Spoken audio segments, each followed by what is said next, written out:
Great to be here. It's quite cold here, colder than San Francisco or New York or the US, I should think. New York is sometimes this cold. That is true.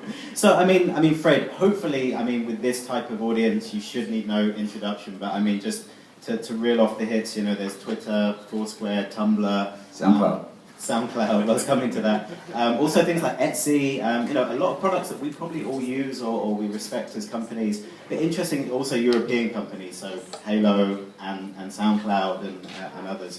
I think for me it's a very special honor to be here because of the SoundCloud connection, but also because I feel like even though we've only ever met a couple of times in person, I think we met at a Music Hack Day and in your offices a couple of times, but I somehow feel like I know you already, more than we've actually met. And I think out of all of the blogs, for example, I've read, I think yours is probably the only one that I've actually consistently read every single day. And I'm sure that's just a quick show of hands in the room, like who reads Fred's blog regularly?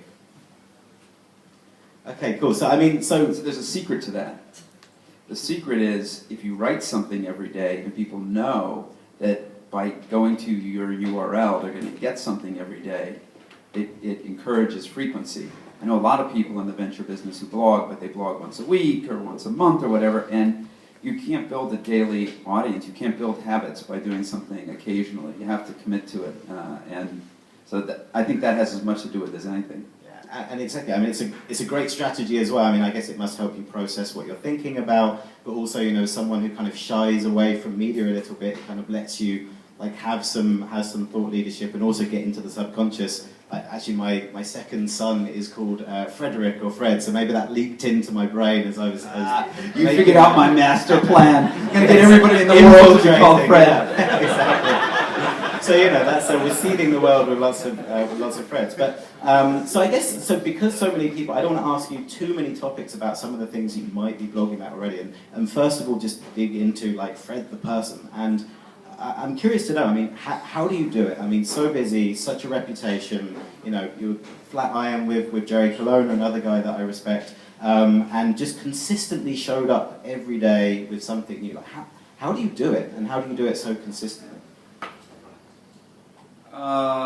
I kind of force myself to. I don't have a really good answer to that. If you make a commitment to do something every day, it could be meditate, it could be run 5 miles, it could be write a blog post, and you do it long enough, you don't feel normal until you do it, and that's the definition of a habit, right? Hopefully a healthy habit as opposed to an unhealthy habit, and that's for the most part what it is. It also has a tremendous amount of benefit for me.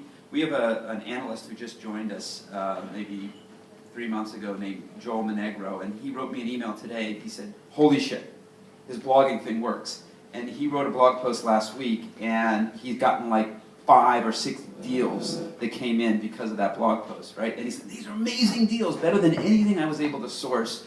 What most people think of in the venture business is that you go out proactively go out and find companies, and we all do that.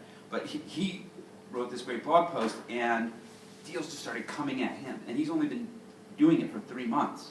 And he realized the same thing that I realized a long time ago, is that if you put out there what you believe in, what you're looking for, why you care about that idea or that set of ideas, entrepreneurs are going to read that, they're going to connect to that, and they're going to come to you, maybe first, or maybe you're going to be in their short list of people, or whatever it's going to be.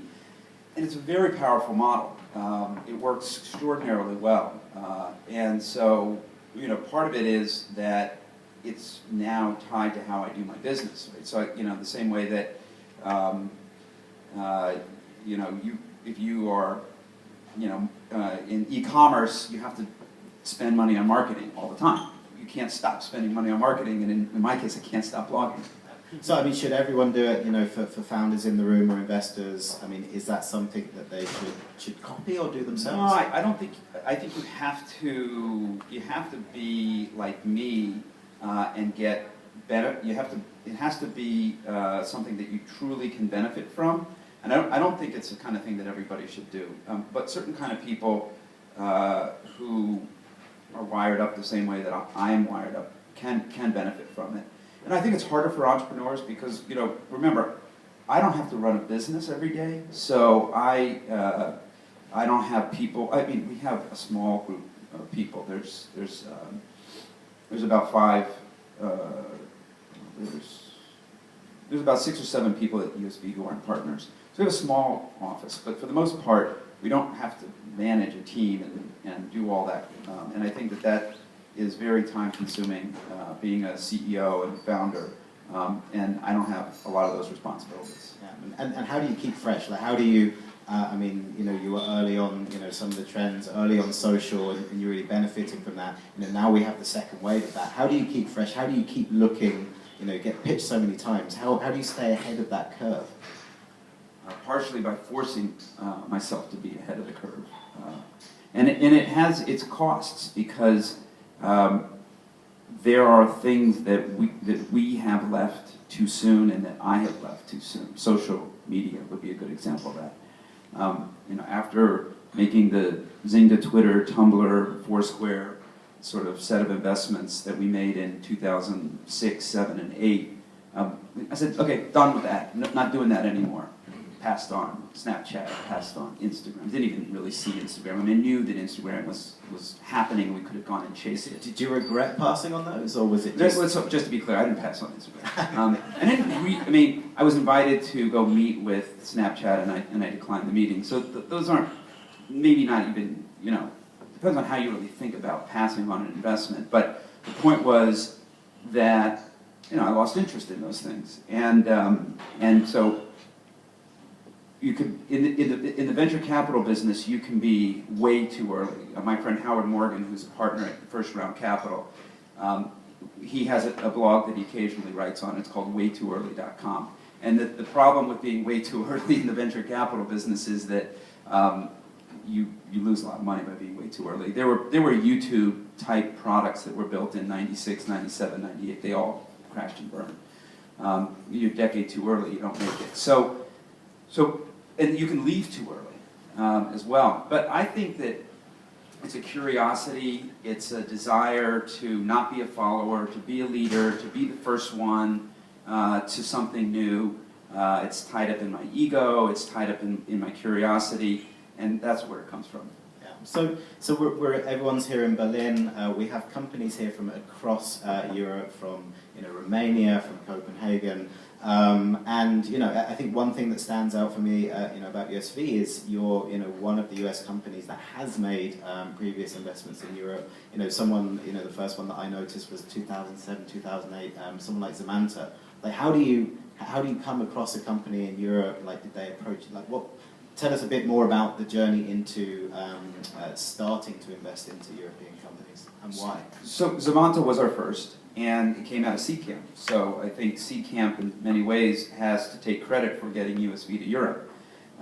I saw in Seedcamp and Reshma and Saul and the entrepreneurs who were participating in Seedcamp back in 2007 something that I recognized from New York a decade earlier, which was a new way of thinking about entrepreneurship and a new way of thinking about starting companies, one that was more authentic, one that was more real, one that was, I thought, quite exciting.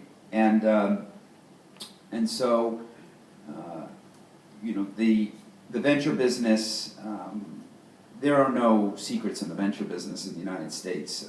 If you have a hot company, there's going to be, dozens of VCs knocking on your door every day.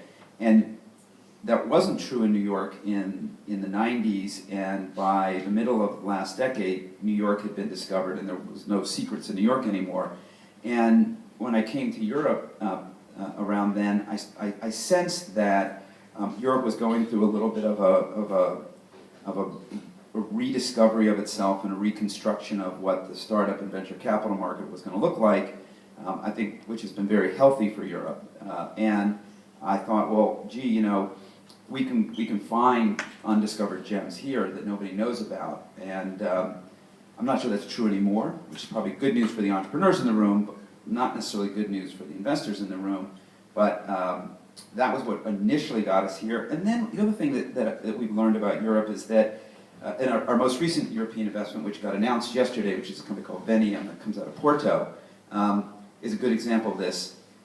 They solved a problem in Porto using buses and mesh networking that I'm not sure somebody in the United States would have tried. And I think that, different ways of life, different ways of thinking about things, different market dynamics, in this case for wireless broadband, will allow something to create something in another part of the world that would not get created in the United States. And you can make the same case in the Middle East, and you can make the same case in Africa or India or Asia as well. It's just that we can get on a plane and fly to Berlin or Paris or London as quickly as we can fly to San Francisco. Yeah. I mean, if you look back at those days, 2007, 2008, like Alex and Eric actually moved. They were from Sweden. They spent some time in San Francisco, but actually they decided to come to Berlin because they wanted to be outside the bubble. And there really weren't that many. There wasn't the startup scene that we have today. Fast forward, and now this room is full of startups and people in this ecosystem. You've seen that history. Like, what has been the evolution, and what are the key differences between then and now? Like, has it grown up? Have people got more sophisticated? Like, what's the delta there? It's always the same movie, I think. It plays out slightly differently, but it starts with something that comes from the entrepreneurs, and it's almost developer-centric. It almost comes from entrepreneurs who can build things on themselves because there's no capital, so they have to build things, bootstrap things all by themselves, and they build some things, and they build some interesting things, and then people kind of catch on, and there's a little bit of investment activity, and then a couple of things succeed and break out, and all of a sudden there's more investment activity. An angel system grows up, which is very important. I think probably the single most important thing is a vibrant angel network, much more than venture capital, because you can't get to venture capital without getting some angel money along the way, or at least most people can't. And all of that has happened in Europe in the past 10 years. Seedcamp's been a big part of it. Part of it is just creating, in the United States, it's been Y Combinator and Techstars and a few others, creating a place, I don't mean necessarily a physical place, but a place where entrepreneurs can come and be seen, and mentored and coached, but mostly seen. And I think that's been really, really important too. Yeah, I mean, obviously I can imagine you kind of alluded to it earlier, but I can imagine as a US investor, another thing that attracts you is not just the companies and the quality of the ecosystem, but also the valuations, right? I mean, US rounds are filling up very quickly, it's hard to get in them, the money's going left, right and center. Like, do you feel there's a marked difference between US and Europe now? Like, what's the cause for the differences in those valuations? From simple economic theory, it's supply and demand of capital. And I think for the most part that's true. I do think that the gap is closing in Europe, and that entrepreneurs don't have to take massive discounts to what they could get in the United States for their companies, but there's still a gap. It may never fully close, because what you have in the U.S., particularly in Silicon Valley, is I think you have a supply-demand imbalance in favor of the entrepreneur. I don't think that you have an imbalance here. If there is an imbalance, it's still in favor of the investor here. So, these things will ebb and flow over time, as they always do. But I think that, and the other thing I was going to say is that, these lesser-known markets like Bulgaria or Romania or Turkey, where there's, I don't know why I'm picking those three, but Estonia is a great example. Right, where there are good entrepreneurs, there aren't necessarily the established investment investors and all that kind of stuff, but being able to come to Seedcamp or come to Berlin and build your company here without necessarily having to go to the United States, at least initially, is I think also a good thing for entrepreneurs to be able to tap into larger talent pools and larger capital pools. Yeah. So what's still missing? I think at Seedcamp, we always talk to the fact that we like to back global companies, and traditionally, I think there has been some criticism from places in the States where they say, actually, in Europe we don't see that kind of level of ambition, or we don't see the exits happening. Like, what's missing there? Well, that's a problem with the big markets in Europe, like the UK and Germany and France, where an entrepreneur can actually imagine building a business that could do 25 or 50 or $100 million in revenue just serving their local market.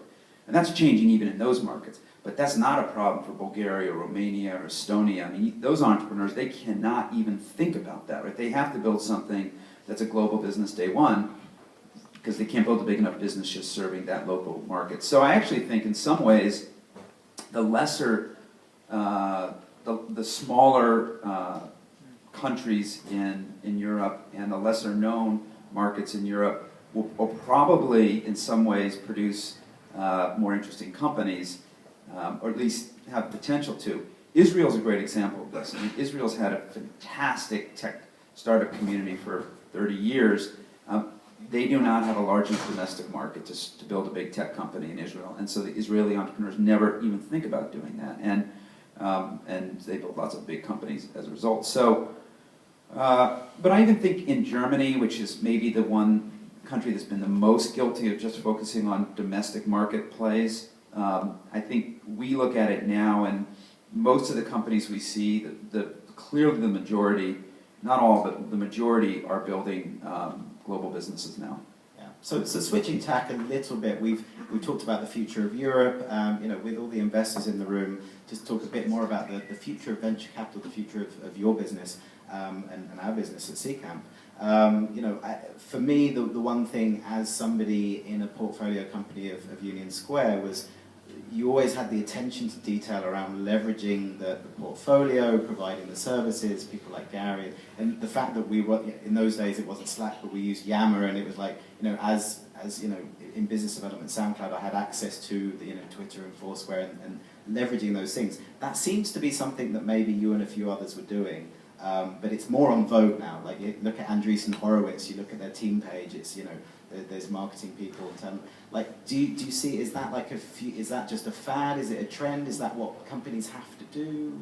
Well, if we can help our companies figure things out more quickly and make the right decisions more often, then we will make more money. So by definition, everybody in the venture business should want to do that.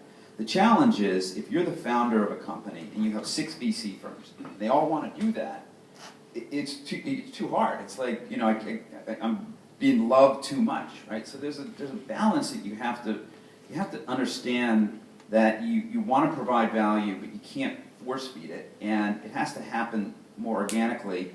We're not a fan of the Andreessen approach. They've effectively built a large enterprise organization. They have a VP of marketing and a VP of engineering, and they basically have a whole team of people that are experts in certain functions on staff to help you.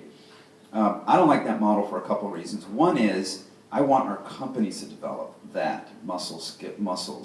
I don't want them to have a crutch. And the second reason is that it's very heavyweight, in the sense that it's not something that you can plug into without a fair bit of effort on your end as well.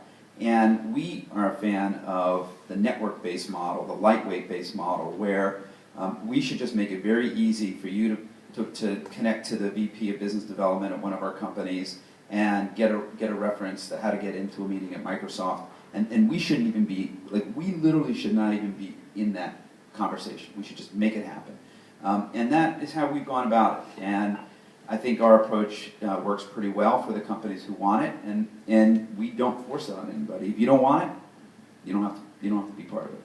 Yeah, and when thinking about questions for today, I was looking back at a few kind of other interviews you did, and something struck me when I think it was a conversation with you and Sarah Lacey, and talking about your investment in Twitter, where Ev called up, you got on the plane the next day, went to San Francisco, and it was almost like the founders were interviewing you somehow, rather than the other way around. Is that is that usual? Does that typically happen? And crucially, for the founders in the room, when they're looking for venture capital, if they have the luxury of being able to choose, of course, what should they be looking for? It doesn't happen that often. I would say, no more than 20 or 25% of our investments happen where we're the ones pitching. We're pitching to try to get chosen to lead the investment.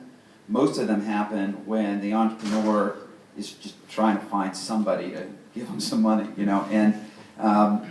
but the ones where we're begging to get into the deal do have generally pretty high outcomes. So there is something about a hot deal. I think your question. Go back. What should founders be? Yeah, what should founders be? When they're going there, just in terms of even who should they meet? What should they be looking for in a VC? Well, the number one thing to think about is the person who is going to be representing the investor in your investment, whether it's on the board or as an observer or whatever, is the most important thing to focus on. If you're going to have problems, it's going to be because you have problems with that person. If you're going to have a happy relationship, it's going to be because you have a happy relationship with that person. So that's the thing. People think I want USV to invest in my company, and what they should think is I want Albert Wenger to invest in my company. And they should want Albert if they have a connection with Albert, and Albert believes in what they're doing and believes in them, and then he's going to be your very best investor. So that's the thing you're looking for. It's no different than getting married. I mean, I don't mean to say that, because you can get married to lots of people in business, but it's the same kind of decision you're making. Do I trust this person? Do I like this person? Do I want to spend time with this person? Will I listen to this person? Will they listen to me? And I think that's the thing that you really got to focus on. Great. So I'm conscious of time, and I really want to open this up to questions, because I think there's going to be lots of people, including our founders, who have way smarter questions than I have. But I mean, one last thing. I mean, for the founders in the room, they're at that kind of early stage. Some are pre-product market fit. Some are kind of now looking to step up to Series A. Obviously you're kind of looking slightly later stage. So what does a company need to do to kind of be ready for someone like yourself or an Index or an Andreessen Horowitz to get in front of them? Well, each firm has a slightly different place that they want to invest. We think of ourselves as a classic Series A firm, and if you would plot our investments on a distribution curve, it would be you'd see some seed, you'd see some early A, you'd see a lot of Series A, you'd see some B, you'd see a little bit of later stage stuff. So the sweet spot for us is Series A. But what we look for, our firm looks for, is a product that's in market. And it doesn't have to have millions of users or anything like that.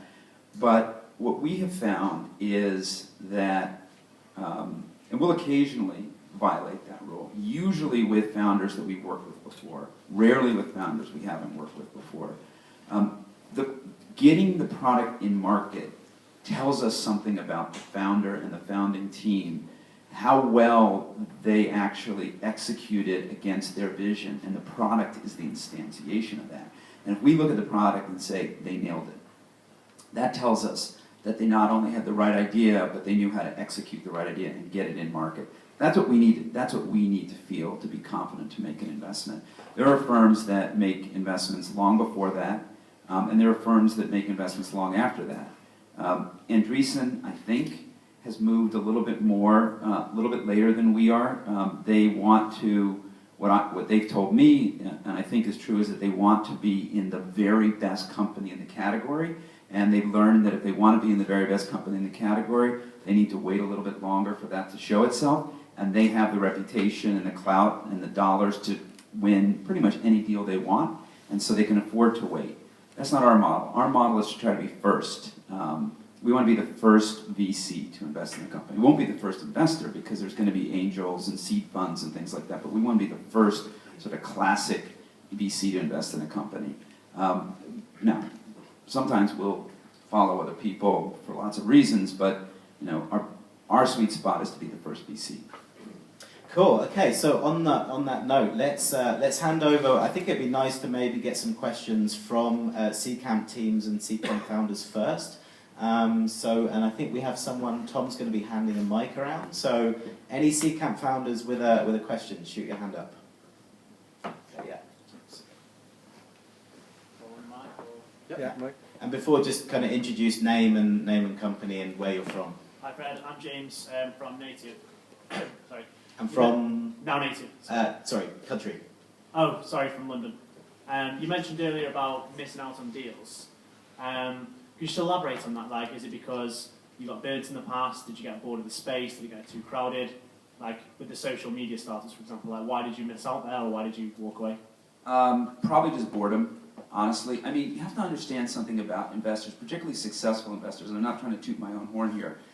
If you have done very well in the venture business, either as an individual or as a firm, you don't have to do every good deal. You can just work on the things that you want to work on. And that's what we do at USV. We work with people we want to work with, and we work on ideas that are exciting and interesting to us. And things that make lots of money that we think are boring or uninteresting, we just won't do. Cool. Next question. Yeah, in the front. Yeah, name, company, where you're from. Yeah, hi, I'm Warren. I'm from Access Solicitor from London. What are your thoughts on European startups coming to US to raise funds? I think it's a great idea. I don't think it's the right thing to do really, really early because I think it can cause a couple of problems if you do it too early. It's hard to have a really good, close relationship with your investor when you're 6-hour plane ride across the Atlantic away from them, or if in Silicon Valley it's way further, and the time zones are brutal. And you want to have a good relationship with your investors. So I think you have to be careful not to do it too early. I also think that you're going to get a lot of pressure to move the company to the US, which I would encourage you to resist. I love what SoundCloud has done, where the core team, and I mean everything, like finance, engineering, product, customer service, is in Berlin. They've built up presence in New York and the Bay Area over time. They have a global company now, but they didn't let anybody force them to locate all of their headcount in the US just to get capital. So I think I would say the best time to do it is probably Series B. I think seed and Series A are ideally best done here in Europe if you can. I think Alex's quote about having all those offices and all that travel, that the quote internally was all jet, no lag. It's a difficult one to pull off. Yeah, and I texted with him this morning when he got off a plane, and his exact words were, "I'm going home and going to bed."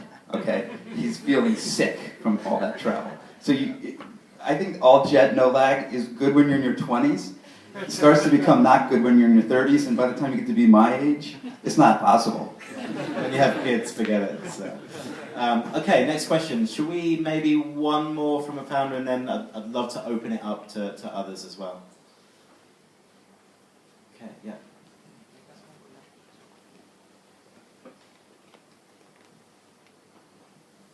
Hi, my name is Evgeny from Treville, based in Berlin. The question is about the VC scene in Europe. You said a lot of things about it, and people think about startups in Europe as being copycatting a lot of startups from America, like that's how it started. Do you think that VC models and VCs are also doing the same thing right now as well? Well, to some extent, that's not a bad thing. And I think in investing, it's less of a bad thing because there are certain models that are worth replicating, I think.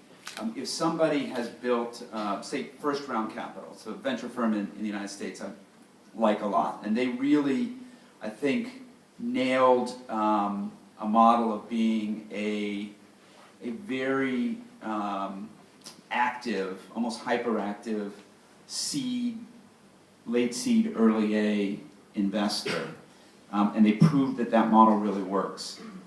As far as I know, they don't invest outside of the US. That might not be true, but I think that's probably true. So if somebody were to replicate that model in Europe, consciously clone it, if you will, I think that would be a very good thing for European entrepreneurs.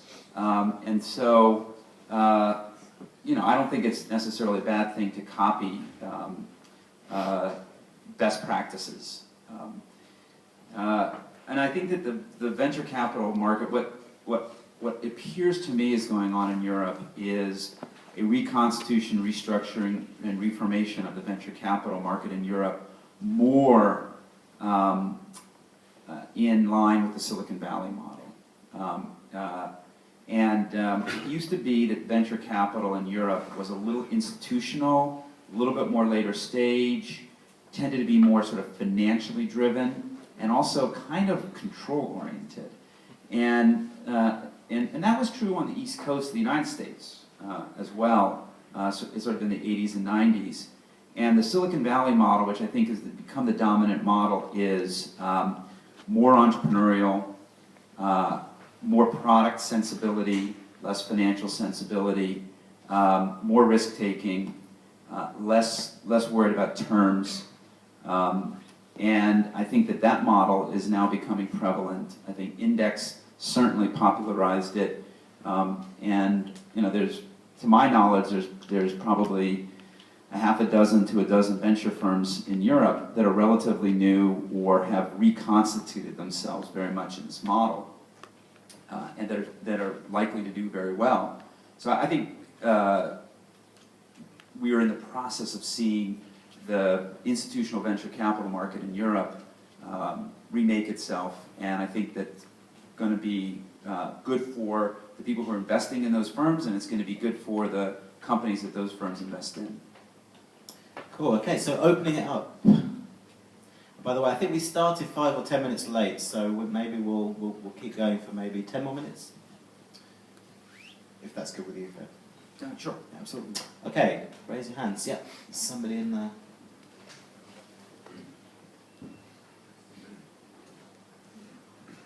Hi. Can we stand up now? Just so you are. I'm Fred. I'm one of the founders of one of the Hubrom teams, actually.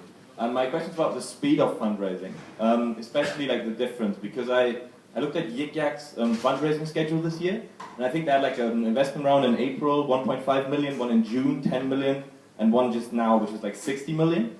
And my question is, like, and from my perceived feeling, that in Germany would probably not have been possible. Maybe if you have an insane product, but be very hard. So my question would be, is that like a legal thing? Is it like the whole contractual thing in the US just so much easier to do investments there, or is it just an ecosystem and availability of funds sort of topic? Well, first of all, that's not normal. That's a unique situation with a company that, you know, people think, you know, is going to be the next Twitter or the next Snapchat or the next Instagram. So, you know, that's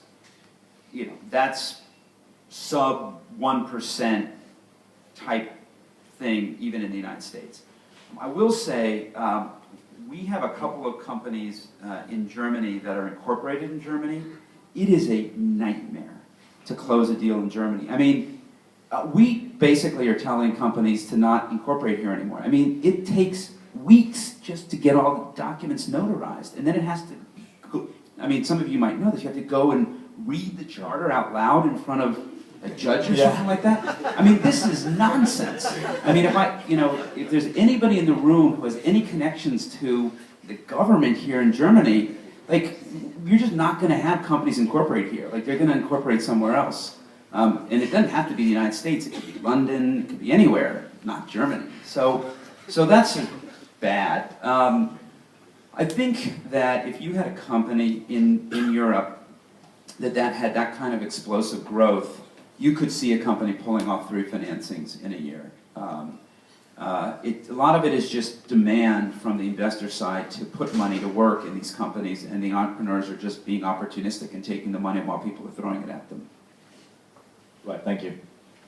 Cool. Another one, maybe further in the back. Cool. Yeah, we have someone here at the front. Yeah, just... Thank you. Just talking about trends and what you're getting bored of. What are the trends you're getting bored of at the moment, and what are the trends that you're getting more interested in? And sorry, I'm Rob. I'm with Borders and Capital, one of the reconstituted VCs. I'm bored with everything. And the things that I'm interested in are mesh networking, blockchain, healthcare. I'm talking about personal healthcare. I gave a talk at the web last year, and I talked about those 3 trends. I think that's how I ended my talk. I'm spending pretty much all my time on that right now. And you know, don't take it the wrong way that I'm bored with everything, because it's my problem, not yours. And there are many investors who don't suffer from that. I do. Cool. Anyone else? Anyone further out the back? Okay, we have one right at the back, which might take some travel time. Actually, I had a question here. Oh, God. Okay, we'll Save on the We'll come to the back. We'll come to the back next. Just to the front, and then we'll come to you. Thank you. I'm Davin. I'm an LP with Seedcamp. So you mentioned before about just angels and how that's almost I like the emphasis you put on how it will create the ecosystem. So as an angel, thank you very much. And at the same time, just can you please share some stories, just of some examples where you saw that coming to light in the US or elsewhere, just stories where angels really push the deal for you and then turn into success? Well, Christoph Mayer. Christoph's not in the room, is he? I think Christoph, you know, not to be dismissive of anybody else in Berlin, but he, to me, defines what a hyperactive angel investor can do for a startup community. And this is Christoph Mayer at Atlantic. Sorry, just for those who don't know Christoph. What did you call his company? Is it Atlantic? Atlantic Investment. Yeah. Oh, really? I didn't even know he had a company. Yeah, but anyway, so I think of angels as people, not institutions.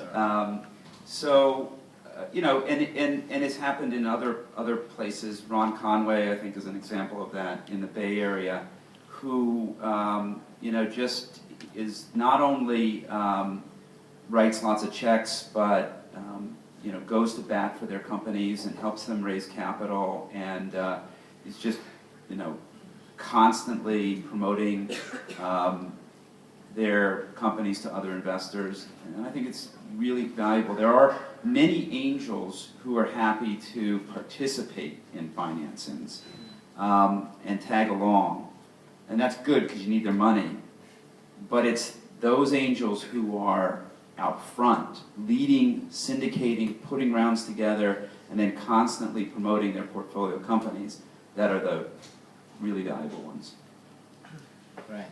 Yes, and then at the back, you've got the microphone already. Yes, I have a microphone now, thanks. Hi, I'm Matthias from Point 9, and my question was, considering your investment strategy that you just explained, looking at the deals you have done in Europe, aren't those a bit more later stage in general? And is that a strategy for Europe? Like doing more safe bets in a way? Yes, yes, very much so. What we found is that we cannot help companies in Europe at the seed and Series A stage so well. We don't have access to the talent pools. We don't have access to the co-investor networks, and we're just not here every day. And so we tend to want to go about a round later than we would normally go. So if it's a kind of thing that we would do at the seed stage in the US, we would do it in the Series A stage here. If it's something that we would do at the Series A stage in the US, we would do it at the Series B stage here.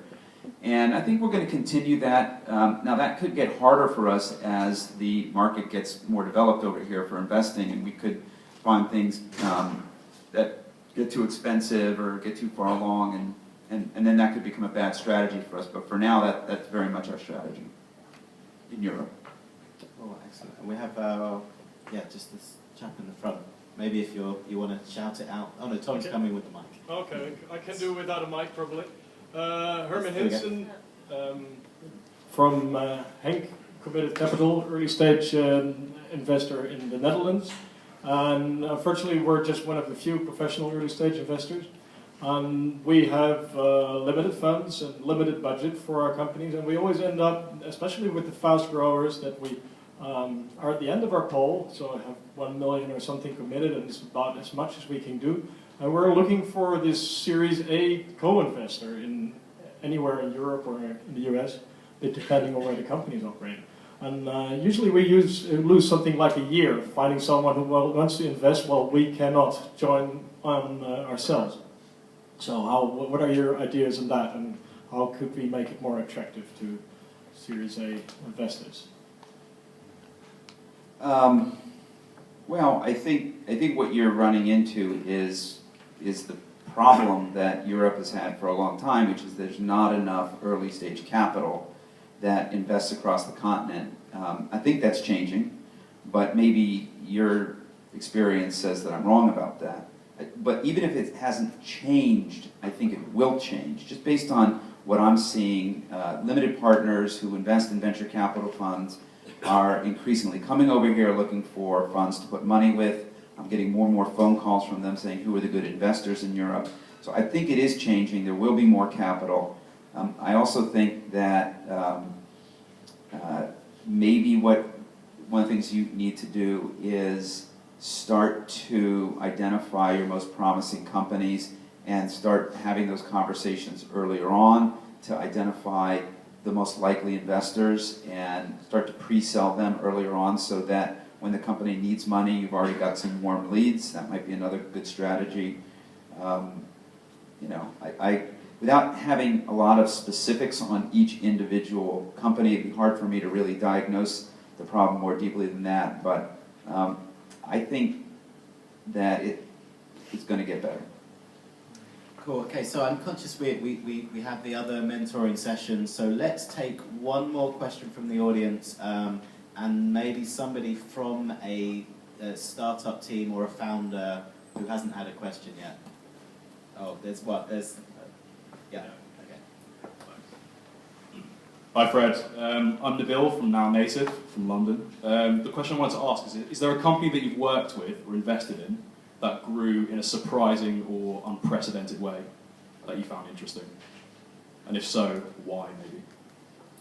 Well, we have this search engine in our portfolio called DuckDuckGo. We invested in DuckDuckGo about 3 years ago. And they've been around for 2 years, maybe before that. And we're the first any money that went in. They bootstrapped it. It was not even any angel money. The founder may have put a little of his own money in. And they compete with Google. Straight up search engine. And the only thing that they do, that Google doesn't do, is they promise not to save your searches. And obviously not to share your search data with anybody. And there's a lot of people who don't really like the idea of anybody knowing what they're searching for. And increasingly more and more of those people are finding their way to DuckDuckGo. And if you go to a URL, which is duckduckgo.com/traffic.html, they publish their traffic publicly, so you can just see it. And it's just an amazing chart. You can just see that it just keeps growing and growing and growing. And they've done nothing, really. They don't buy traffic. They don't spend any money on marketing. They got a horrible name, which they refuse to change. They refuse to admit that it's horrible, and they refuse to change it. People love it and keep using it more and more, and the product keeps getting better and better. And soon they're going to be doing 10 million searches a day. That doesn't include the API and the robot traffic as well, but that's just people, literally real human beings going in and entering a search in their browser. I think that's pretty extraordinary. There are big companies like Microsoft and Yahoo and others who have tried to tackle the search problem and honestly haven't had anywhere near the success that little DuckDuckGo, with 3 people when we invested, and today it's, I think, 12 people, have had, and they never spent a dime of our money either, really. I think they like having it, and occasionally they'll make some investments thinking that they're going to need it, and they end up not needing it. So I love that story, because for so many reasons I love that story, but I think the thing that it says most of all is if you build a product that somebody loves, and truly loves, and you keep making it better and better and better, more and more people are going to love it. And the other thing it says is you got to do something differently. You cannot compete with somebody as strong as Google head on. You can't try to do the same thing they do. You gotta do something different. And those are the two big lessons, and I think it's a great company to look at and learn from. Right, so I mean, it's been a real honour and pleasure for me to be able to have this conversation, and thanks so much for giving up your time coming over here. Let's just end on one last fun question. So when you get off the plane in Berlin, you're hungry. I know that you and Gotham Gal are big foodies. Where do you eat in Berlin?